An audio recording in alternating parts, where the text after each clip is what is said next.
Hey guys, today we're working on the Cyser. How do you like them apples?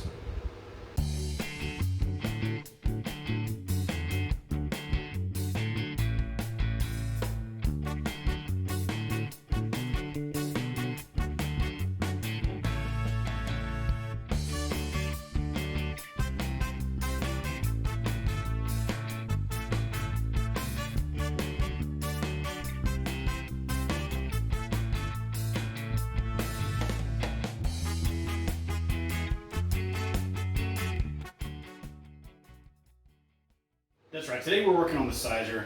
I'm Darren with Solstice Meadery. We're going to go ahead and take, now we've already taken the apples out of this. I'm going to skip ahead real quick. We've already taken the apples out of this after about a week and a half, 2 weeks, I think it was like 10, 12 days. The apples were taken out. And it's just been sitting, doing its thing. No bubbles for days and days and days now. So we're going to go ahead and rack it to secondary, and we're going to add some thawed apples, both Granny Smith and Red Delicious, just like the first batch. Now in the original video, I indicated that I was possibly going to do some kind of like baked apple pie flavoring or mix, and frankly I decided that this was already a slightly complicated. Anytime you're working with fruit, and this is my first time doing a Cyser, anytime you're working with fruit there can be complications. So I decided to cut out the additional complications of trying to spice it, and like I was going to take these apples and I was going to put the apple pie seasoning on them, toss them in it with a little bit of brown sugar and whatnot, stick them in the oven, and whole 9 yards, and then put them in the bag, put them in the bucket. I decided, you know what, I'm just going to kill all that extra stuff. We're just going to do a basic Cyser, get a nice, clean, crisp apple flavor out of this. And if it works well, then we can look at doing something like a baked apple pie. Okay? So for this one, all the equipment's already been sanitized, and everything that I use today will be in the description below, so that if you like what I'm doing, like the procedures, you can get your own stuff for your own brew setup. So let's get started. First off, we need to go ahead and get our towel out. We're going to need that to dry off occasionally. And we're going to go ahead and sanitize the remainder of our equipment, which is the bucket. Get some water in here and just swirl it around the edges, make sure it gets everything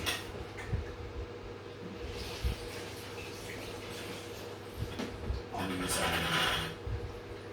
Let that drip dry for a second.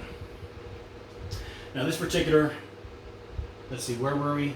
On the OG, we were at 1160 on the original gravity. Now, our pair that we did last came out at a 0.98, and that original was 1132. So it's going to be a pretty decent percentage alcohol. I'll put that right here for the pair, the spiced pair. This one, if it went dry as well, which I expect it to, it should be a pretty significant amount of alcohol itself. And again, the reason I do that, if you're just joining my channel, I like to put in the amount of honey that is going to brew dry, right? So that I don't have to worry about bottle bombs or anything of that nature. I'm going to put in the amount of honey that I know I want the alcohol to be at. It's going to go dry because I use a champagne yeast, which is 18-19% tolerance, somewhere in there. And I'm going to use that champagne yeast to go ahead and extract every bit of sugar out of my mead that it possibly can. Then I will go, and even if that's, if all I want is 12%, it's going to do it, right? It's going to brew that out. That yeast is going to eat up that sugar through 12% and beyond. And I know that because I'm using a very powerful yeast. And that way I can guarantee, by measuring the amount of honey that I put in, I can guarantee, I know very close what my actual ABV is going to be. And that's important if you're trying to brew something with particular characteristics. Knowing what that is allows you to know what your ABV is. Plus, this particular champagne yeast, it's a Red Star Cuvée 18% champagne yeast. It brews dry. It has a very high tolerance for temperatures and temperature swings. It is often used to kickstart other ferments that have either stopped or stalled or they're having trouble. And it does not interact with anything else typically. Like its data sheet indicates that like it doesn't mess with the esters from that it might, or flavorings that it might get from citrus or from this fruit or that fruit or this additive or whatever. It just brews it dry. So whatever I put into it, that's what I'm going to get out of it. And there may be occasions in the future where I might use a different yeast because I know that it plays well with a particular characteristic of something that I'm putting in there. But for now, that's not what I want. I want clean, crisp, pure flavors, whatever I'm trying to make, whether it's a straight traditional like the Mead, you can see me make that here, or it's the capsicum. I just want the flavors that I put in there. I don't want it to enhance, because I don't know how it's going to enhance that, right? I can't predict how it's going to enhance or detract from any flavor that I put in there. So I'm going to use something that is just going to do its job and only its job, and I'll worry about flavoring it on the back end. Okay, so let's get started. Let's go ahead and where are we at? We have our racking cane. We're going to go ahead and yes, I'm there. We're going to go ahead and open this puppy up. First time in a couple of weeks. It's on there tight. There we go. Try to do it gently. I don't want to disturb anything on the bottom.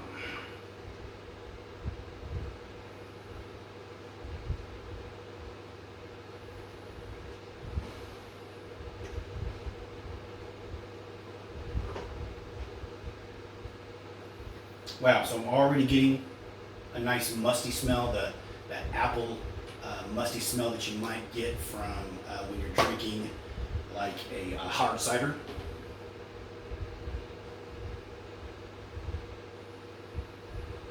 Wow, yeah, smells just like a hard cider. That's crazy.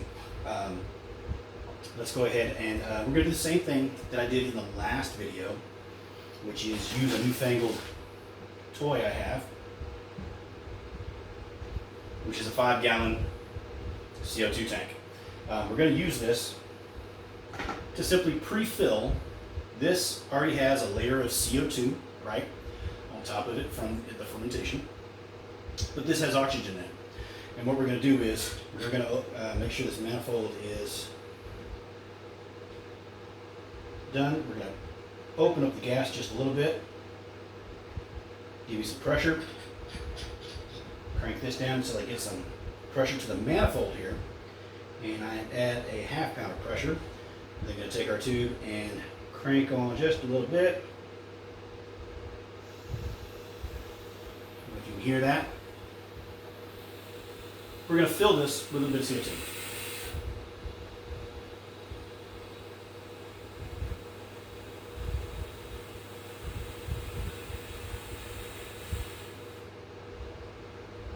And that's it. And then we are going to take this and shut off the actual gas. And then we're going to go ahead and let that remainder, that little bit that's left, about 2 pounds worth,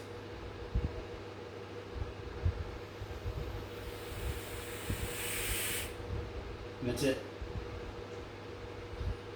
And that has been evacuated and is ready to be put away. So this has a bit of CO2 in it. What that's going to do is going to give me a blanket so that when I start to rack, my mead is going into a bucket that's already essentially protecting it from the moment it gets in there. The only thing I have to worry about is the pumping action on the racking cane as I try to draw the mead up from the bucket. And the reason I'm doing this is a couple of things. First off, yes, I'm taking a first world problem and making it way more difficult than it needs to be, right? The likelihood of oxygenation happening at this point and ruining a batch is next to nowhere. It's just not going to happen. But I like to be paranoid. And it's not paranoia if they're actually after you. So, so not only does it allow me to do this, but then what I can also do, as I said in the previous video, is that I can use this same tank to pre-fill my bottles, right? So that when I go to bottle, I know that I'm racking directly into carbon dioxide, which is going to keep my mead fresh. And when I actually cap it, I know that I'm not capping oxygen inside, trapping even the smallest amount of oxygen inside the bottle with my mead. I'm actually trapping carbon dioxide.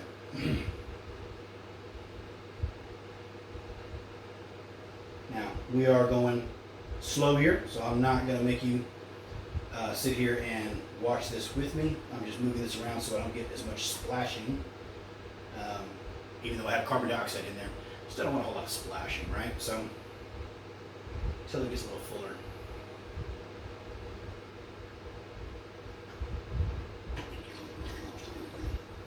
Had to cut it off. We're starting to pull up some of these, just about to start.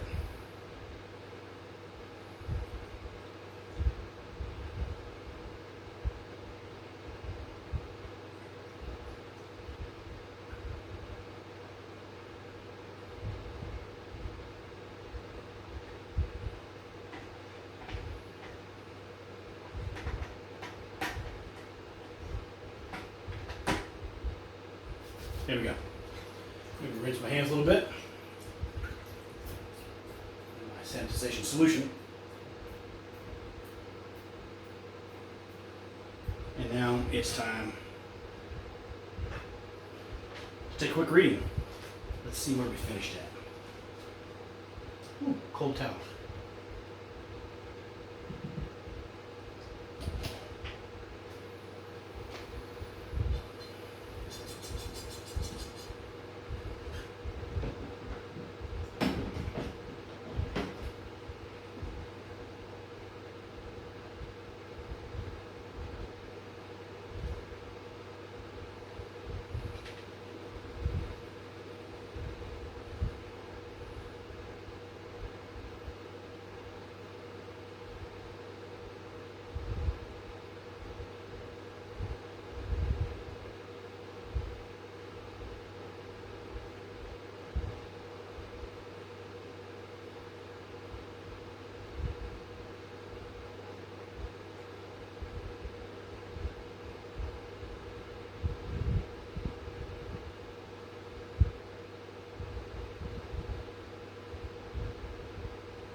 And it floats. Let's see.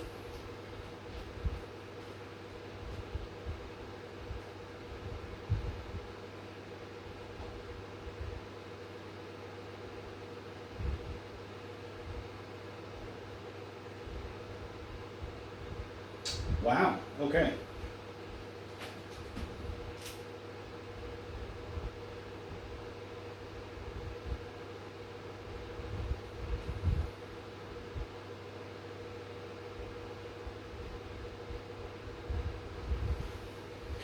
This one stopped dead on at 10:10. Now, that should give it should still be dry, but very so slightly sweet. Usually a 10:20 is considered about a semi-sweet, and much above 10:20 you start getting into a 10:30, and you get what most people would consider a very sweet mead. So interesting. I was not expecting that. It was actually at a 10:10. All right. So let's go ahead and get a taste then real quick.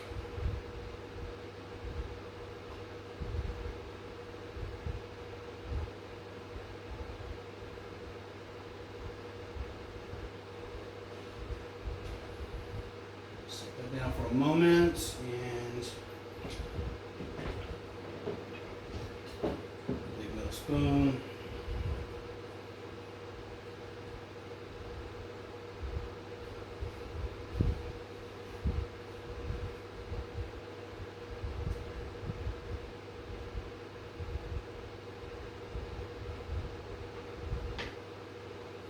Again, there's already carbon dioxide in here, so very gently pouring down the spoon and down the side of the bucket.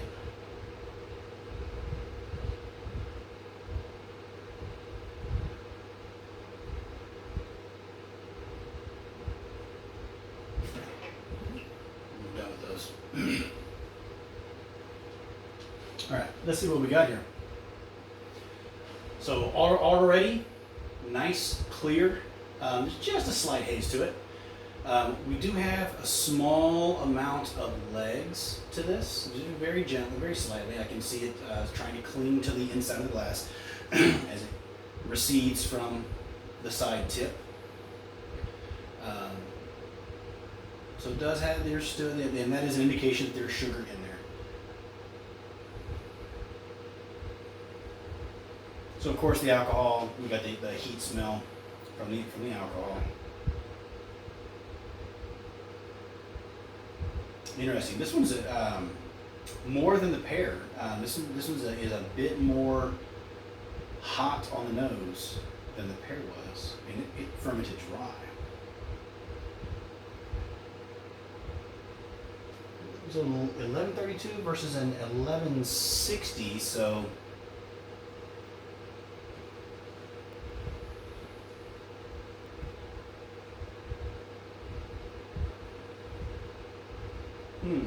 Okay, so it's got a nice little, not quite honey look to it. As it does have the honey color, but it's is tinted slightly by the apples. I'm not really smelling the honey in there. Considering there's still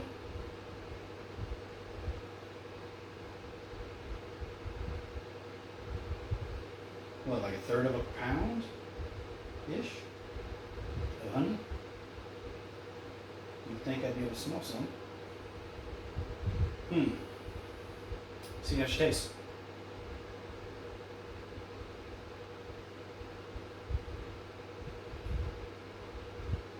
Okay, so it tastes a lot like a.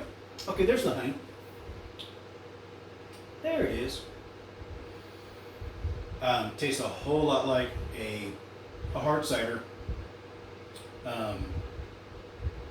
But a lot more kick to it.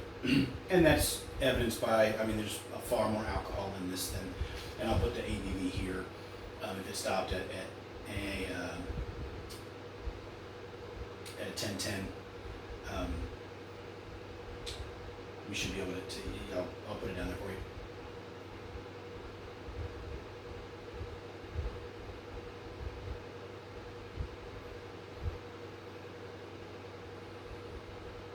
So I can taste the honey. I can taste the apple. Not as much though. The apple is not really present as much, and that's why I want to put these in there now.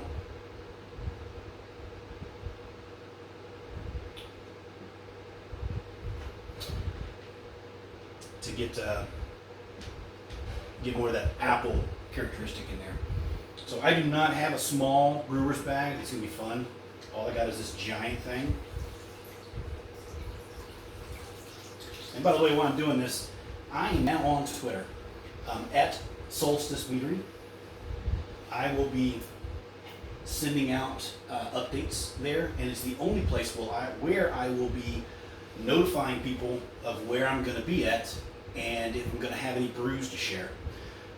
I have already decided that once I start bottling these, which will be in the next couple of videos, that I'm going to make sure that I have a way to transport my brews wherever I go nationwide.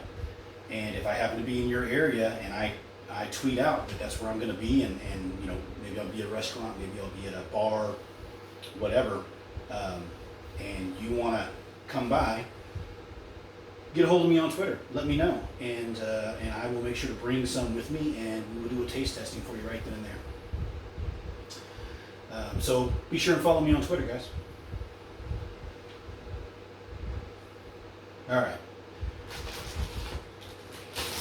Get these apples in here quick, fast, and in a hurry. Pour them on the spot. All right.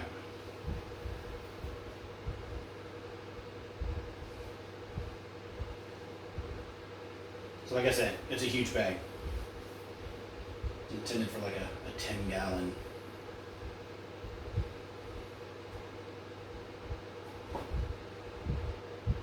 There, give it a twine.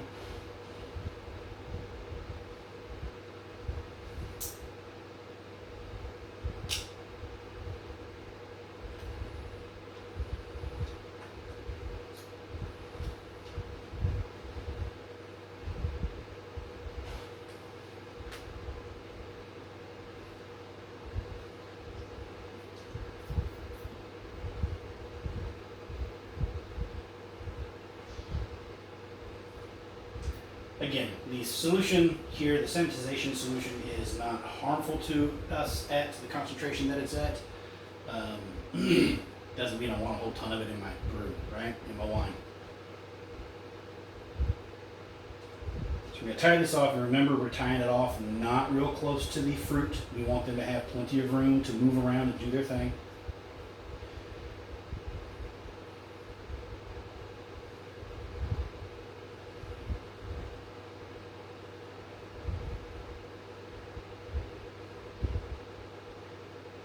To make it easy, so I don't have to cut the bag or anything, we're going to tie a little bow.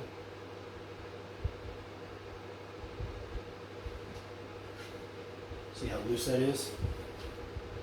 And then gently, slowly.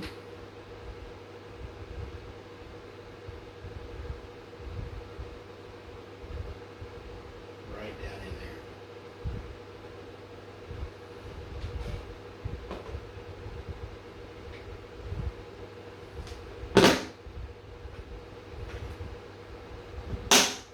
That's it, folks. The apple hath been racked. So we're going to leave that in there for about 10 to 12 days. Let the apple get in there. While I'm doing this, I hope you like the videos. I hope you find entertaining, educational, especially entertaining is me tasting the capsicum melon. But hey, like, subscribe, share the videos. Really appreciate you guys joining me. I have a lot of fun doing this. I hope you are enjoying watching what I'm doing here. But that's it. It is in the bucket. Now, the last time I did a video doing a brew, I gave a poll. You're going to want to go see that here. And I left, I believe it was 3 choices: blackberry, something or another, and blackberry, blueberry, or something Swedish, I believe is what I said. Go there and vote on the poll. It's only going to be open for a little bit longer, and as soon as I get all, a few votes in, I'm going to go ahead and do that video, whatever it is. Meanwhile, though, I'm going to go ahead and start working on the back sweetening and racking, last rack and back sweetening of the capsicum melon, the piment, the banana. We're going to have to see how that worked out. And we're going to go ahead and do the Mead, do the final back sweetening. We're going to do put them in a jar, in another jar like this for a couple, 3-4 days, just make sure that after we back sweeten, it doesn't kick off another fermentation somehow, some way. As long as it doesn't, we're going to be bottling, and you'll be there with me, won't you? So as always, I really appreciate everything you guys are doing. Please like, subscribe, share the videos, and if you get thirsty, drink like royalty, have some mead. You guys take care.